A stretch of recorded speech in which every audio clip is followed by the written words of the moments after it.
প্রাথমিক যে তথ্য আমরা পেয়েছি আমাদের মেম্বারদের থেকে, তাতে আমাদের প্রায় $1 মিলিয়ন কাছাকাছি বিভিন্ন অ্যাসেসরিজ, কেমিক্যাল এবং র মেটেরিয়ালস পড়ে গেছে।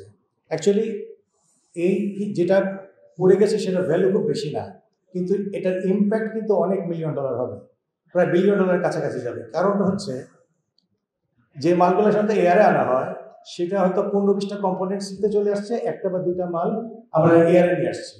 মনে করেন কোনো বাকল বা অ্যাসেসরিজ কিংবা কোনো জায়গায় 10% হয়তো ম্যাটেরিয়াল শর্ট ছিল, লাইনিং ম্যাটেরিয়াল, সেগুলো এয়ারে নিয়ে আসা হয়েছে। অনেক সময় আর্জেন্ট শিপমেন্টের কারণে ফিনিশ গুডস যেন এয়ারে শিপমেন্ট করা না লাগে, আমরা র মেটেরিয়ালটা এয়ারে নিয়ে আসি। এখন এই পড়ে যাওয়ার ফলে হলো কি, আমার 90% ম্যাটেরিয়াল হয়তো ফ্যাক্টরিতে আছে, 10%-এর জন্য পুরো প্রোডাকশনটা বন্ধ হয়ে যাবে। এই প্রোডাকশন বন্ধ হওয়ার ফলে আমাদের টাইমলি শিপমেন্ট হবে না। টাইমলি শিপমেন্ট না হলে আমাদের এক্সপোর্ট রেভিনিউ আসবে না। রেভিনিউ আসতে দেরি হলে এখানে টাইমলি স্যালারি দিতে সবাই ফ্যাক্টরিগুলো একটা সমস্যার মধ্যে পড়বে। তো এটার যে প্রভাব, খুব এই আরো মাসখানিক গেলে সবাই বুঝতে পারবে এটা ভয়াবহ, এটার মানে এর কত বড় ধরনের একটা ভয়াবহ একটা ঘটনা ঘটে গেল। তো এখন আবার কিছু প্রশ্ন সাংবাদিক ভাইদের কাছে আছে। আপনারা অনেকেই অনুসন্ধান করেন, অনেক ইন্টারেস্টিং রিপোর্ট বানান।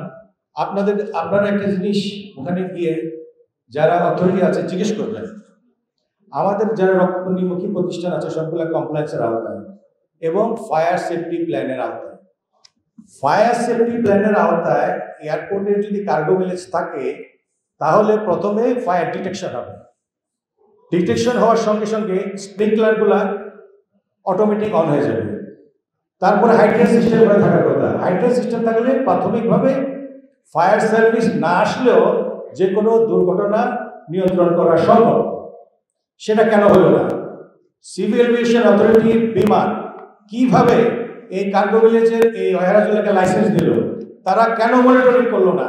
তারা কেন তাদের সার্বক্ষণিক 24 ঘন্টা ক্যামেরাতে মনিটরিং থাকার কথা? ফায়ার যখন আপনি দেখবেন, স্মোক যখন বের হয় প্রথম আস্তে আস্তে ধোঁয়া ওঠে, ধোঁয়া ওঠার পরে সঙ্গে সঙ্গে যদি এটাকে নিয়ন্ত্রণ করা যায় তাহলে ব্যাপকতা হয় না, এটা ছড়া যায় না। তো সেই জিনিসগুলা আপনারা করেন নাই। এটার দায়িত্ব সিভিল এভিয়েশন এবং বিমানের।